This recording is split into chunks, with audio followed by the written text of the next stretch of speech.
அப்படிலாம் இல்லை, இதை அப்படியெல்லாம் கிடையாது. அதான் நீங்கள் அவர் சொன்னது தான் அது. அந்த கேரக்டர் பண்ணுறதுக்கு ஒரு பெரிய தைரியம் வேணும். அதை பர்ஃபார்ம் பண்ணுறதுன்றது வந்து ரொம்ப அவ்வளோ ஈஸியெல்லாம் கிடையாது. ஒரே நிமிஷம். சாரி சார் கேட்டாங்க. சாரி. அவ்வளோ ஈஸியாலாம் பர்ஃபார்ம் பண்ணிட முடியாது. அதுக்கு வந்து ஃபீமேல் ஆர்டிஸ்டோட அந்த ஒரு செட்டில் அவங்களோட கம்ஃபர்ட் ஜோன், அதுக்கப்புறம் அவ்வளோ பேர் இருக்கும்போது அதை வந்து அதை நம்ம எதிர்பார்க்குற மாதிரி அந்த ஒரு ரியாக்ஷன்ஸு, அவங்க பர்ஃபார்மன்ஸ் எல்லாம் வந்து பெரிய விஷயம். நார்மலாக ஒரு படம் கூட நடிச்சிடலாம், இந்த மாதிரி படம் நடிக்கிறது ரொம்ப கஷ்டம். நியாயமாக இதுக்கெல்லாம் அவர் கூட தான் சம்பளம் தரணும். நான்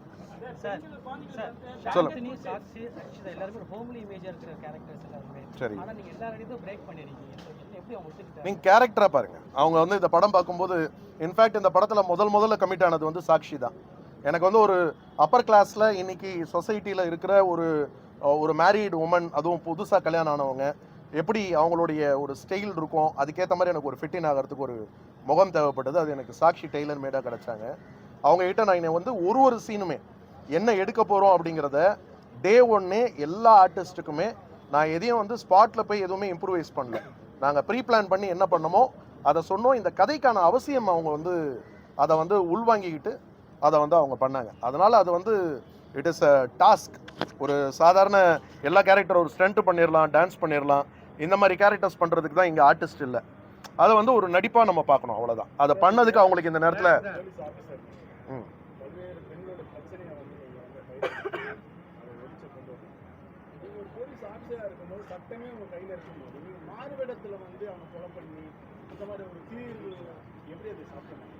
ஒரு அங்கே நீங்கள் போலீஸ் ஆஃபீஸராக பார்க்கக்கூடாது, அங்கே ஒரு அப்பாவாக தான் நீங்கள் பார்க்கணும். சட்டம் என் கையில் இருந்தாலும் சட்டத்துக்குன்னு சில வரமுறைகள் இருக்கு இல்லையா? சட்டத்துக்கு ஒரு லிமிடேஷன் தானே இருக்குது. சட்டத்தை என்ன வேணாலும் நம்ம வந்து நம்ம இஷ்டத்துக்கு மாற்றிக்க முடியாதுல்ல. எல்லாருக்கும் ஒரே சட்டம் தானே. ரெக்கார்டு இருக்கு, கரெக்டு. அதில் ஒரு விஷயம் இருக்கும், அந்த பொண்ணு, அதுதான் நான் சொல்கிறேன். இல்லை, இதை பற்றி நம்ம டிஸ்கஸ் பண்ணலாம். பட் ஆனால் இதை வந்து மீடியாவில் எதுவும் எழுத வேண்டாம். ஏன்னா படம் இல்லை நான் சொல்ல வந்தது நீங்கள் கேட்கல. நான் சொல்ல வந்தது நீங்கள் கேட்டுக்கோங்க. நீங்கள் கேளுங்க, நான் பதில் சொல்கிறேன். அதை இப்போ வந்து ரிலீஸ்க்கு முன்னாடி எழுத வேண்டாம்னு சொல்கிறேன், வேற ஒன்றும் இல்லை. புரிஞ்சுதுங்களா?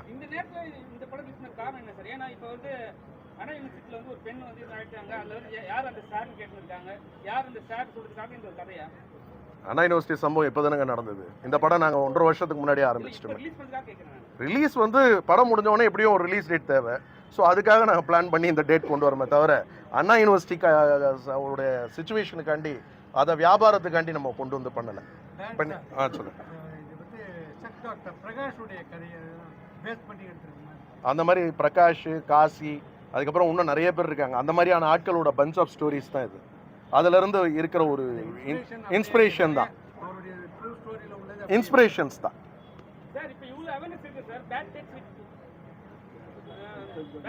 பேட் டச், குட் டச் எல்லாமே இருக்கு.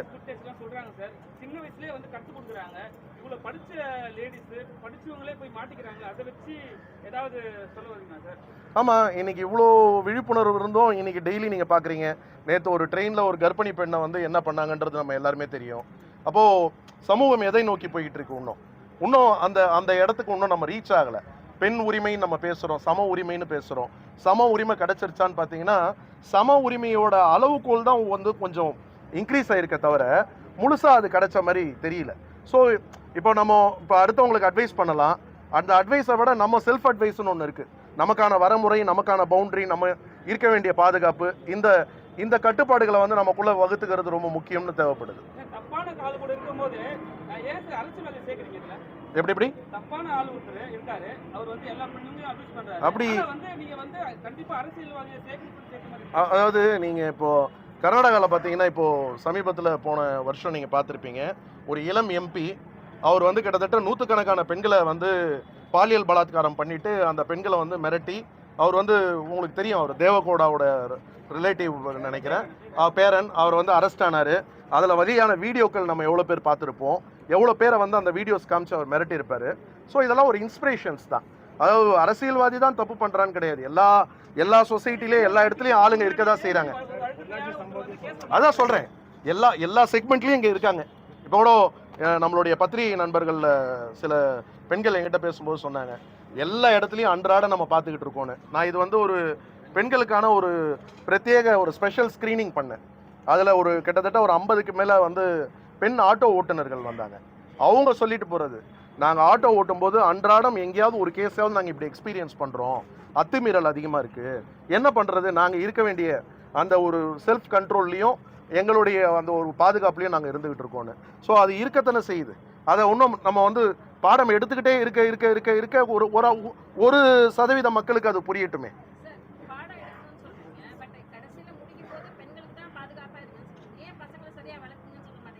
அதுதான் சொன்னேன், பெண் பிள்ளைகளை பெற்றோர்கள் வந்து இன்னைக்கு வந்து எவ்வளோ ஜாக்கிரதையாக வளர்க்கணும்னு ஒரு விஷயத்த சொல்லும்போது எதிரில் உட்காந்து பார்க்கறது வெறும் பெண்கள் மாத்திரம் பார்க்க போகிறதில்ல, ஆண்களும் பார்க்க போகிறாங்க. அந்த ஆண்களுக்கும் குழந்தைகள் இருக்கும். இல்லை சொல்லணும்னு கிடையாதுங்க, அது ஒரு அண்டர்ஸ்டுட். நம்ம ஆனால் வந்து யாருக்கு ஸ்ட்ராங்காக சொல்லணும்னு ஒன்று இருக்குது. ஒரு அதுதான் நான் சொன்னேன், இந்த படம் பார்த்துட்டு வந்தால் காசி மாதிரி இருக்கக்கூடிய ஆளுகை யாராவது ஒருத்தருக்கு ஒரு சின்ன கில்ட்டு கிரியேட் ஆகும்ன்ட்டு. அந்த கில்ட்டு தான் சக்ஸஸ் ரேட் இதில். ஐயோ நம்ம இப்படி இருக்கக்கூடாதுன்னு ஒரு சின்ன தாட் கிரியேட் ஆகும். பெண்கள் இவ்வளவு பாதுகாப்பு சொல்றீங்க, 4 பெண்கள் நடிச்சிருக்காங்க.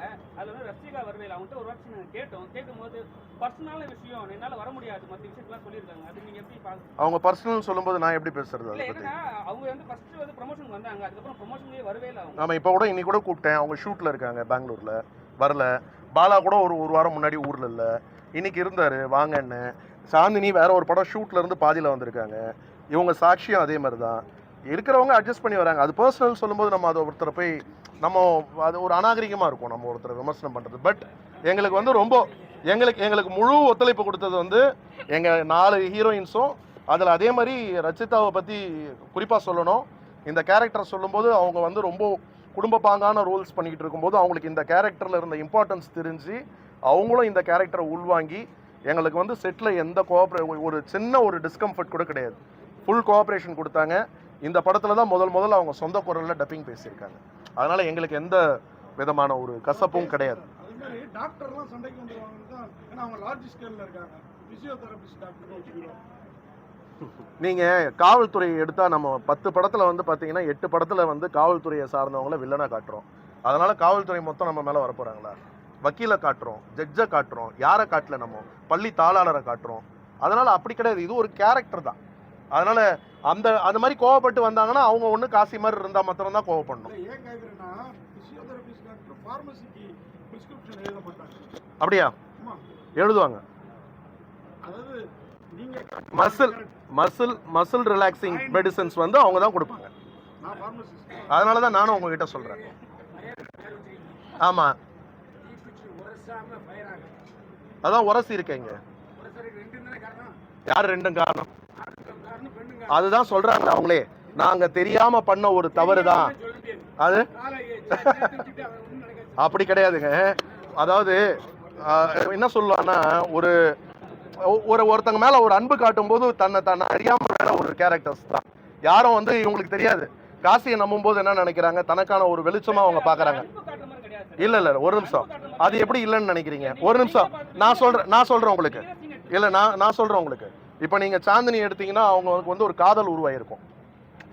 முதல்ல வந்து ஒரு வேலைக்கு வந்த இடத்துல தனக்கு கிடைச்ச முதலாளி அவ்வளோ அந்யோன்யமாக பழகி ஒரு குடும்பத்தில் ஒருத்தராக இருக்காரு. அவர் மேலே ஒரு காதல் தான் அவங்களுக்கு ஏற்படுது. எப்படி அது வந்து கோஆப்ரேட் செஞ்சானான்றது அவங்களோட ட்ரீட்மெண்ட்டுக்கு. அவங்களுக்கு பெயின் இருக்குன்னு சொல்கிறாங்கல்ல, அந்த பெயின் வந்து கை தூக்கும் போதே நம்மளே ட்ரீட்மெண்ட்டுக்கு போகும்போது சில நேரம் டாக்டர்ஸ்க்கு கோஆப்ரேட் பண்ண மாட்டோம். கோஆப்ரேட் பண்ணால் மாத்திரம் தான் அவங்க பண்ண முடியும். நீங்கள் இப்படி அர்த்தம் எடுத்துக்கிட்டீங்கன்னா அப்படி, இந்த பக்கம் எடுத்துக்கிட்டீங்கன்னா இந்த பக்கம். சொல்லுங்க. எது கேட்கல.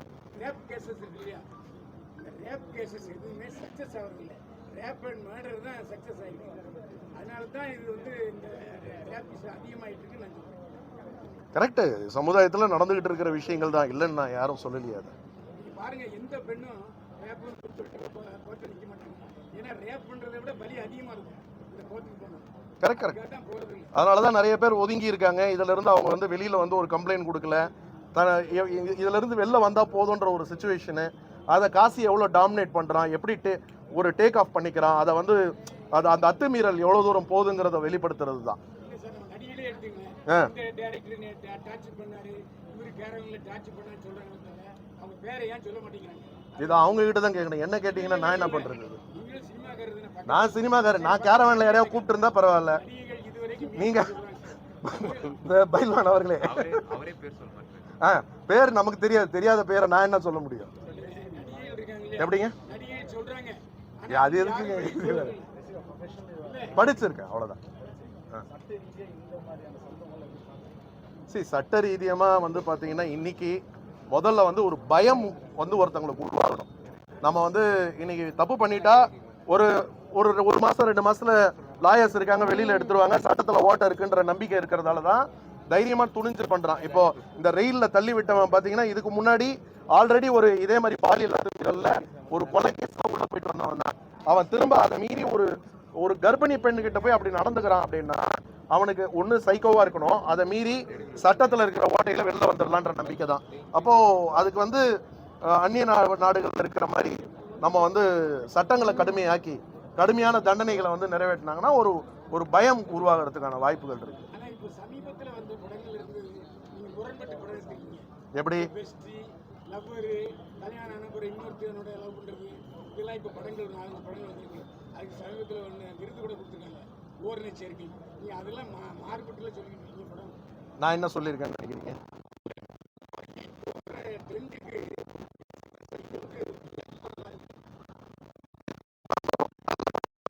நீங்க நம்புறீங்களா? நல்லா இருக்குன்னு நினைக்கிறீங்களா படம் ஓரளவுக்கு? 52 மார்க் கொடுத்துருக்கேன். கொஞ்சம்